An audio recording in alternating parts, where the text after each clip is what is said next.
dazzles and you look at talent and say, wow, I wish I could be like that.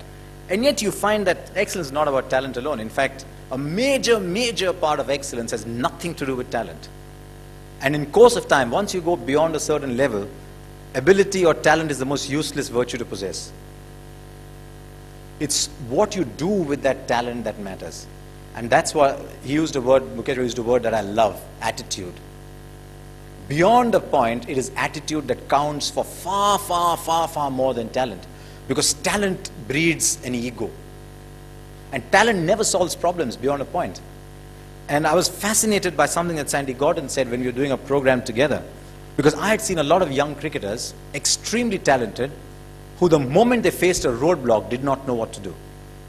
Because they had never had to struggle to succeed. They always used their talent to succeed.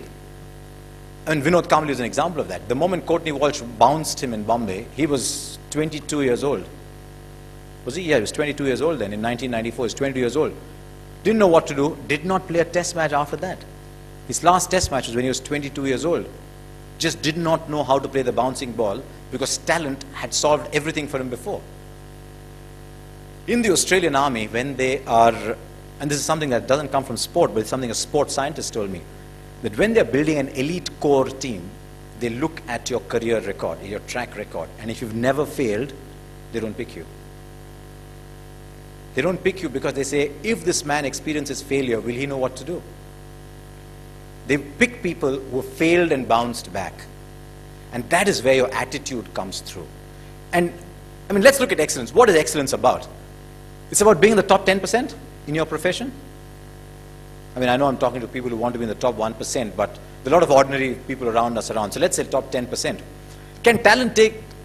Is talent important when you get to be in the top 10%?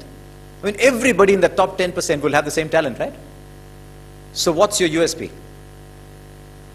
It's what you do with the talent that counts. And unfortunately in our sport, and I think in India as a nation, we're dazzled by talent a great deal. I have found that beyond a certain time, in sport, as indeed in broadcasting, that your work ethic and your attitude counts from far more than talent. I mean, Tendulkar is a prime example.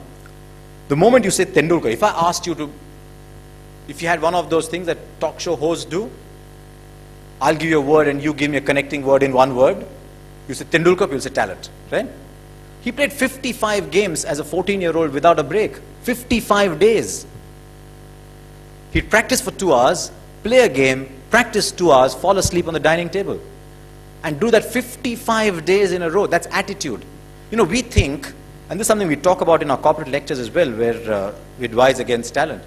When Tendulkar was born, it wasn't that this nurse picked him up and said, here, Mrs. Tendulkar, here's 70 hundreds for you. Yeah? It isn't Tendulkar's talent that's produced 70 hundreds. It's his work ethic, it's his attitude, and more than anything else, when you reach the top, it's his passion to perform.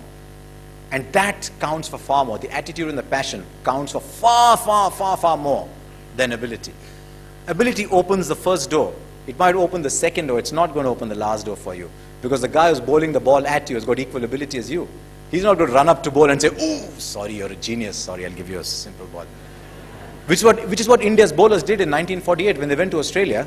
They were so much in awe that they said, we are going to bowl to Bradman. It was understandable in those days. India was